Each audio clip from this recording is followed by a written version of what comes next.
This is the Action Movie Guys podcast, bringing you action movie reviews from across the decades, plus box office numbers and insight like never before. And now, your hosts of the Action Movie Guys podcast, Alex and Nate.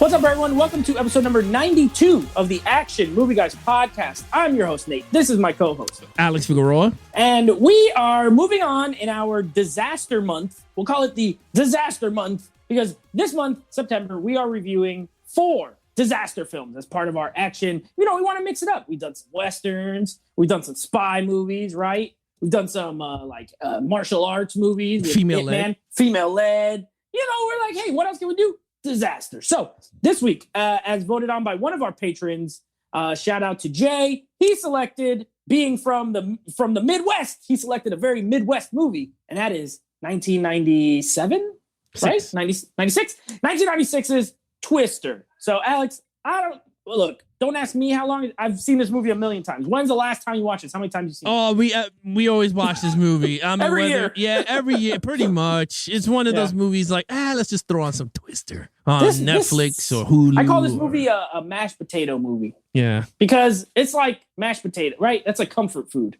Like, what do I want? I'm just going to put on Twister. If it's on TV, you don't change it. You want to hear something funny? I want to, quick before we get into it. Me and my mother-in-law, rest in peace, we had tacos before they had that chalupa. I guess that's when it first came out, the chalupa crap, whatever it is. And we brought it, and we're like, man, this is good. So we drove back to Taco Bell. I brought another one. When we came back, we tore it up, drank the Mountain Dew. We're like, wow. 5 minutes later, me and her caught salmonella poisoning. Nope. Right? And we're vomiting everywhere, and I'm like sweating, and she's sweating, and I'm like, I'm not feeling good. So we lay in bed. Right? And my wife comes in and she's taking care of us, right? She goes, what do you want to watch on TV? Mirror with Twister. At the same time, we put on Twister. Yeah, we were, when I tell you, we were like green. And we both was like, Twister. And I'm like, throwing up Gatorade all over the place. But it was funny. I always thought of that because there's this Twister. Even when you're sick, you got to watch Twister. This is a staple for a lot of people. Yeah. But before we get into the our review of it, okay, but let's go ahead and give them the box office numbers as well as some Rotten Tomatoes critic scores and audience scores. Alex, how well did this do back in '96?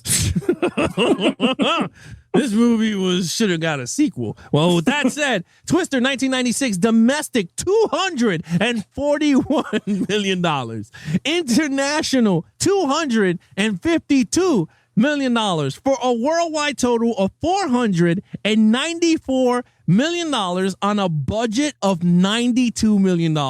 And keep in mind, this is 1996 money. Yes. So now we're looking at cool 700 million at least. This was a monster. This was over 300 if it comes out now. You know what? I can't say I'm surprised because this is Jan de Bont.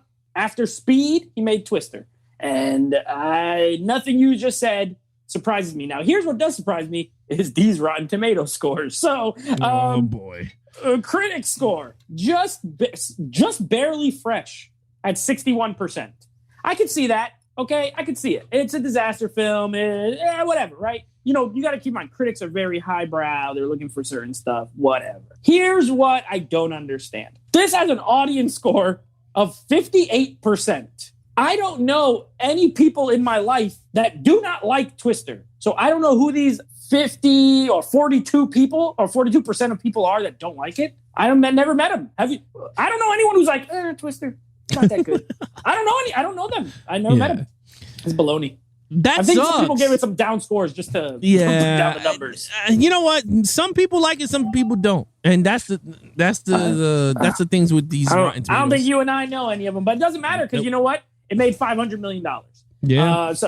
And also it doesn't matter because we're throwing all that out the window like a Twister. It's just going right out the window. Now, I can't wait to talk about this movie, but you get to go first. So I think for lead, we'll go with the duo, right? We'll go Bill Paxton and Helen Hunt as Bill. Wow, what a stretch. Bill Paxton playing a guy named Bill and Joe. Right, that's Helen Hunt's character. Please, Alex, take it away. You know what? They're phenomenal together, and I'm not going to make you guys wait. I gave it a 5. They were good together. I loved the dynamics between the two, especially when he comes to the scene, right? He's with his wife, his fiance, comes to get his divorce papers, and she still loves him because she didn't sign it, and she's excited to show him Dorothy, and it's pretty cool. It's like two scientists that, you know what they remind me of what the hell, Mr. Fantastic and the Invisible Woman. You know how like they have like that relationship, like they love each other but love and hate because of that whole science stuff. That's what I feel like with them two. And they were so good with each other, especially like he's like torn between the two women because you start to see that throughout the movie, right? In the beginning, he's in love with what's his name, Melissa, and then all of a sudden, going towards the ending of the movie, he starts to fall for Joe again. And I thought it was brilliant to cast these two, Helen Hunt and Bill Paxton. Bill Paxton, as an actor, to me, always gravitated and everyone loved him, right? It was sad that we lost him at a young age, but he's any role he does, from Aliens to Terminator to Predator 2 to Chet in Weird Science. Yeah, and then you got Training Day, the TV show, which was like kind of his last role, which he was pretty good in that too. I'm not even gonna lie, that was a pretty good show with him in it. And then you got Helen Hunt, which this is the damn only movie that I know her from. Actually, no, What a Woman Wants with Mel Gibson. I didn't see that one, but I saw the What a Woman Wants, and I think she's in that with Mel Gibson, my boy Mel. But, she's the main. So those are the only two movies I think I've seen with her in it. Other than that, I have not seen her in anything new besides this. But other than that, a 5 across the board. Helen Hunt was in that show with Paul Reiser back in the 90s. That's what she was like. She was like on TV more than in she was a TV star. What was it? Mad About You. I think it was called Mad About You. All right, listen. You will not. What you won't do is get an argument from me right now, because I also gave them a 5. Look, Bill Paxton is an actor of a certain skill. I don't think he's a great actor personally, but I love him. You know how there's those actors like, okay, yeah, he's not like an Oscar caliber dramatic actor, but I just like watching. Like, I want to be friends with Bill Paxton in every movie he's in, even when he's kind of a douche. Like, but he's kind of funny. I probably like hanging out with him. And this movie's no different. I don't know where they're born, but I know this is set in the Midwest, like Oklahoma and Kansas type area. Mm-hmm. And do they not just seem like they just were plucked out of the fields of like Kansas? They fit the roles. They were very well cast. They have great chemistry. Not good chemistry. Great chemistry. Sure. I've seen better characters. Like, they're not super developed, but Bill Paxton, Fort Worth, Texas. Okay, that's right below Oklahoma. So you're in the line there. So look, they're not super developed characters, but they give them enough backstory, right? Like, they used to be married, and you get a lot of their dynamic, especially when they go visit her aunt. You know what I mean? And she's like, "Oh, I'm so happy you're back, Bill. I'm glad to see you." And you kind of, so there is like, this is a weird disaster film because there's actually a lot of like kind of like character stuff. I wouldn't say storyline, but good character kind of interactions and stuff like that. I love them. 5 out of 5. And the funny thing is, for as great of chemistry as they had, they absolutely hated each other. This is a fun fact. They did not get along, Helen Hunt and Bill Paxton. So it just shows how professional they were. I remember we used to have the ride here at Universal Studios, and they're both in the pre-show, and they had to film all their stuff separate because they refused to film together again. Wow. So in the pre-show, you'd have Bill Paxton on one screen and the Helen Hunt, and they would like throw to each other like, "All right, what about you, Helen?" And he'd look over, but they were not near each other when they filmed because they hated each other's guts. So good acting, actually, then, in that case, because I couldn't tell. All right, villain, of course. Mother Nature delivering some tornadoes. So what do you got? All right, look, Mother Nature in this one, and I'm going to use the same line. It's going to be a famous line throughout this disaster show. She was a bitch in this one. Mother Nature was a bitch, okay?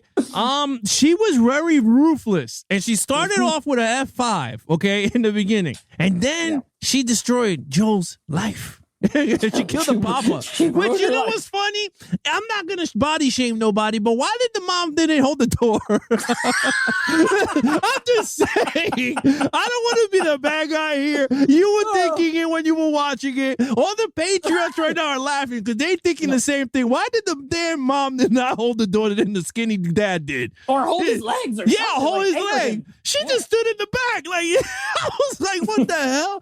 But anyway, now I'm gonna get all now cancel culture. But then she got that F5 going. Then she got the twin sisters in here. Her sisters came into play. So look, overall, I gave her a 5 because Mother Nature she was just angry in this one. She was really angry and she tormented. And one cool thing, I don't know if you guys seen this or whether you guys on the Patreon or you guys on YouTube. At the end of the movie, when the movie starts to go into the credits, you get to see the destruction of the F5 path. Yeah. I don't know if you guys seen that with the aerial view, like the cameras are pulling back. You get to see the destruction of how wide it was and all the. I thought that was brilliant. I never seen that until my wife pointed it out. I was like, oh, I never seen that. I was like, that is pretty badass. So with that said, knowing that, she was an angry lady. So with that, I gave her a 5. You know, I'm glad you brought up the opening scene because I never thought that. What I did think was, why is the dad even trying to hold the door? Because when it gets sucked out, the wife and daughter are safe. All he had to do was go sit back there where they were. Yeah. Because clearly he would not have been sucked out. If he just sat where they were, they all would have lived. But this man wants to hold on to the door and get just sucked out of there. You know, you're not supposed to laugh. It was funny, though. Now, having seen it 50 times, I laugh every time. Like, this idiot. What? Here's the part where this guy's an idiot and he gets flung out of into the tornado. Anyway, that opening scene is terrifying. It's like, like when they're in the house and the like the news is on. Like, it's super well done. It's almost like a horror movie where the monster is a tornado. And, you know, I live in Florida. I don't know. I'm going to guess where you are, there's not a lot of tornadoes. Well, right? No. Now, ever since the global warming, tornadoes been dropping in Jersey like nothing. Okay, so we are familiar with tornadoes, especially because we get a lot of hurricanes. So it's scary when the sky is dark like that. That wind is loud, you know. So it's a really like scary scene. The rest of them are more action style, right? My point is, Mother Nature is not here to play any games. You get 2 F5s in this movie. You get the twin tornadoes. You get the Sidewinder, the one with the best name, the Sidewinder. Mm-hmm. You get an F4 at the movie theater scene. Like, she throw in every kind of tornado she got. Big, small, on water, on land. There's fireballs, cars exploding, lightning, everything. It does everything. I also gave it a 5. I love it. She really came full force. Yeah, she flings cows. Maybe it's 2 cows. Remember, you don't know if it's 1 cow or 2 cows because he's like, I think that's the same cow, but we never find out. It's the greatest mystery of Twister. All right, action scenes. All right, action scene is phenomenal in this movie. And it's crazy, right? Because we did Volcano. Volcano, we talked about it. The CGI and all that was great. Yeah. This one felt like that these people were really in a tornado chasing them. I know it's all CGI. We all know the CGI and how they shot it, but it felt real, especially the only thing the F5 sequence towards the end, I was a little like, okay, like how much some of the effects don't hold up either at the end. Yeah. And the thing is, like, me and my wife was talking about it, like they were driving to put the truck into the path of the destruction of the thing. And they're still there. And if you look at it, look like the tornado was like right there. And they keep driving and it's right there. Then when they all jump out, the damn thing is like 30 feet down that way. And I was just like, okay. But again, it's all CGI because you can't do depth of field of how. So anyway, that's just a nitpick play. Yeah, I loved it. I thought that the action sequences were cool. I love the truck, the gasoline tanker when he was like, what is that? He just started pulling the thing. Like, I love that. The whole, like, the adrenaline. Like, even, I mean, I've seen this like thousands of times. Like, even when the tree gets under the hub of the truck and it spins him and he's just trying to get out of the way before the tanker comes. And it's very terrifying, man. Like, this thing is like miles wide. I thought that was cool. I like when they were trying to radio the dickhead that stole their design, try to help him, and he didn't want to take their advice. Yeah, Jonas. Jonas. Don't go, Jonas. Turn that radio off. Yeah. Oh, man, he was a dummy. But again, I love when he gets blown up. Yeah, that was funny. And then he slams the thing, and he's like, Christ. But I thought that was all cool. Look, in terms of the whole sequences, everything felt right. Everything just felt, even them driving through the house, we're going in. I was like, yeah, that's cool. Anyway, I gave the action sequences a 5. I'm thinking about it. Yeah, 5. Yeah, gave it a 5. Same. Yeah, 5. Look, this has this has a good equal. This is a good mix of non-disaster scenes and then disaster scenes. Mm-hmm. I think it strikes a perfect balance. And the reason it's perfect is because you like the characters. Not only do you like Joe and Bill, they're both very likable. You like them. You love the aunt. I love that aunt. If I went to someone's house, and they made me a gigantic steak with fried eggs and like, oh my God, it looks amazing. I just like it just for the food. You guys know, well, maybe not all the listeners know, I love food. I love to eat. That scene, it's like food porn for me. Just steak and eggs. I want it. And then, just Philip Seymour Hoffman's character, Dusty, all of them being together. Like, they just seem like the coolest people. I just want to hang out with those people. But then the reason that you like those scenes, and then when tornadoes hit, you don't want any of them to die. So you're like, I think that's where you get that balance. You have to have good characters in order for those disaster scenes to really work. This movie does. I think that's why Volcano didn't work for me. I didn't care about any of those people. Yeah. They're not fun to watch. These people are super fun to watch, so I don't want them to die, except Jonas. Yeah, so I gave it a 5. Jan de Bont at this time, this was only his second movie. He's speeding this. 2 of the best action movies of the 90s. I know this is a disaster film. It's an action. The way he films everything, it's an action movie. 5 out of 5. Okay, storyline. All right, storyline. All right, now it's time to dip it back down to reality. Dial it back a little bit. Yeah. Now, in terms of action, storyline. The storyline is okay. It's not that great. And again, you're not watching disaster movies with storyline, but what he does good in this movie, regardless of how crappy and corny the storyline is, because it's all about putting Dorothy into the tornado. That's pretty much the whole thing. And them, are they going to get back together after the divorce? Like, they have certain subplots here and there. Who cares, right? Mm-hmm. But this is what I was holding for. This was a family-friendly movie. And this is why I say it. Yes, it is a disaster movie. You do fall in love with Joe and Bill, but you're right. It's the team camaraderie.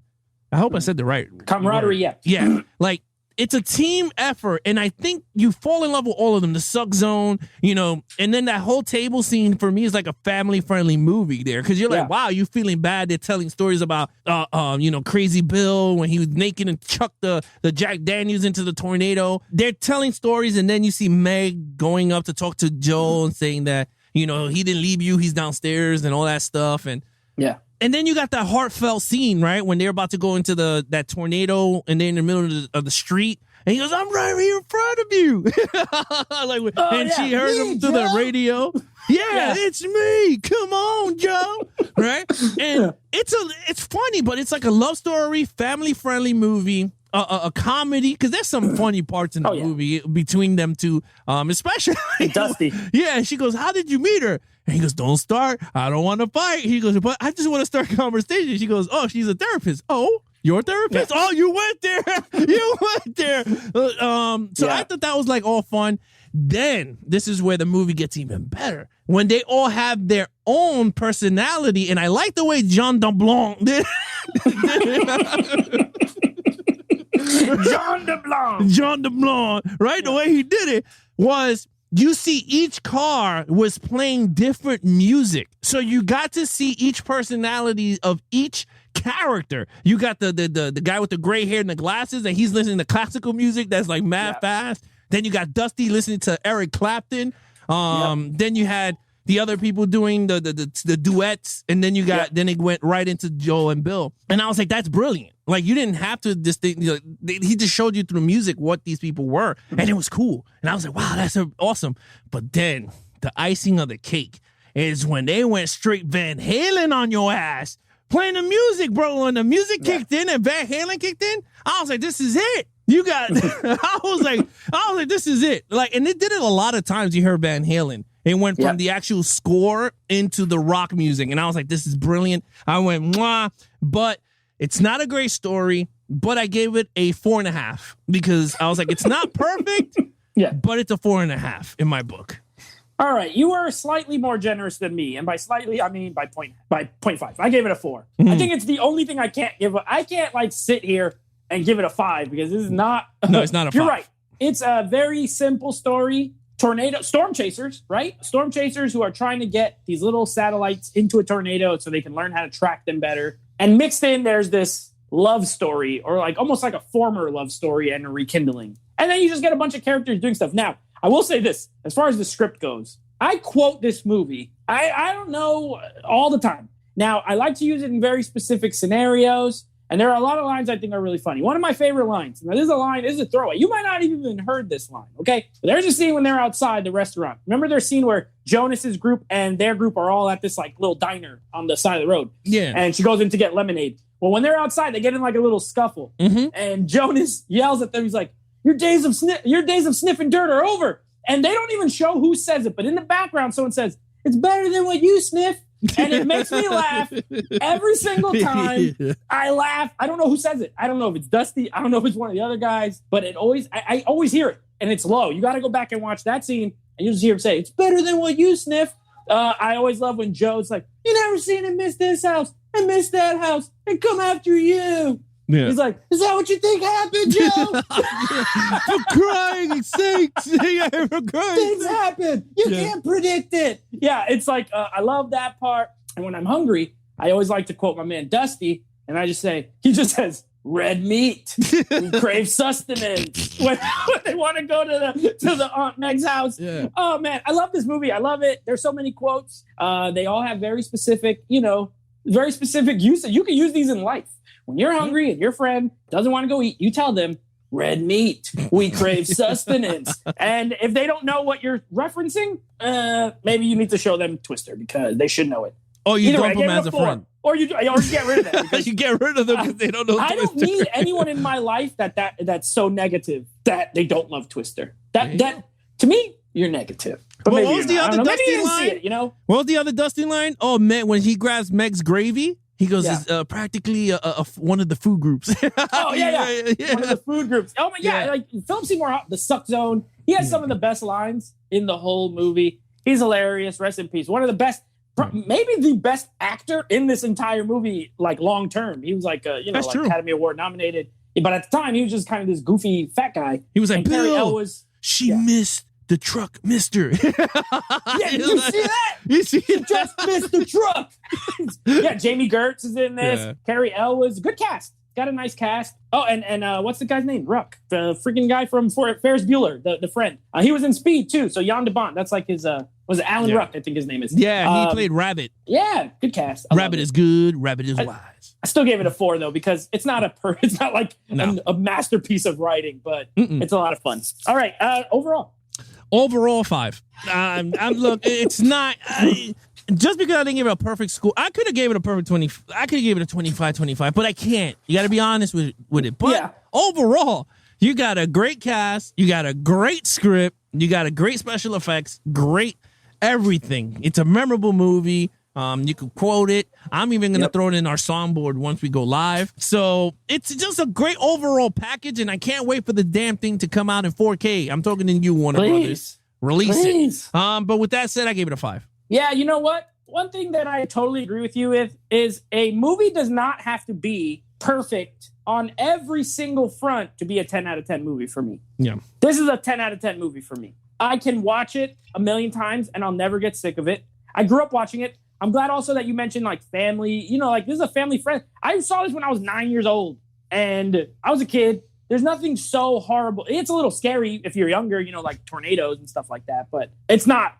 too vulgar or anything like that. There's a few jokes here and there, but 90s kids now are a little different, but 90s kids, this is no big deal. This is a piece of cake. Yeah. 80s kids too, they grew up all the movies, they curse like crazy. So nothing too vulgar, but it does not have to have a perfect plot to be a 10 out of 10. So I also gave it a 5.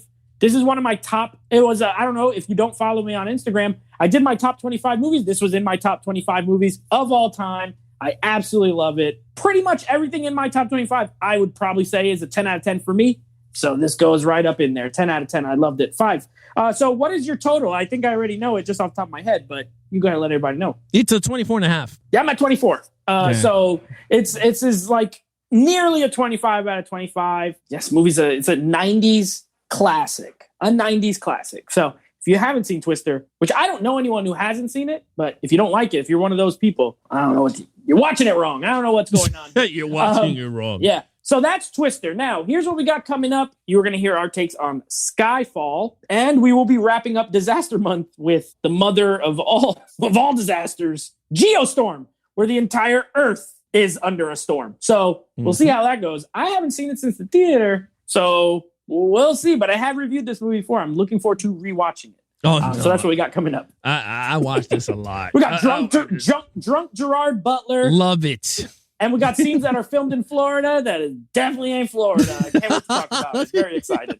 Anyway, with that said, if you want to follow us on our social media accounts, please follow Nate over on Instagram at NateFlix Reviews. Check out the podcast with him and his friends called NateFlix Movie Reviews. Anything Action Movie Guys Podcast, please follow us on Instagram at Action Movie Guys Podcast or Levels of Geeks on Instagram. If you guys are watching us on YouTube, please hit that subscribe button if you guys want to support the channel. Hit the like button if you enjoy the videos. Hit the notification bell so every time reviews drop, you guys will be notified. And when we go live, November 1st at 9 p.m. Eastern, of course, you guys will get that notification bell. Other than that, that is your host, Nate from NateFlix Reviews. I'm his co-host, Alex Figueroa. Be awesome to each other and geek out.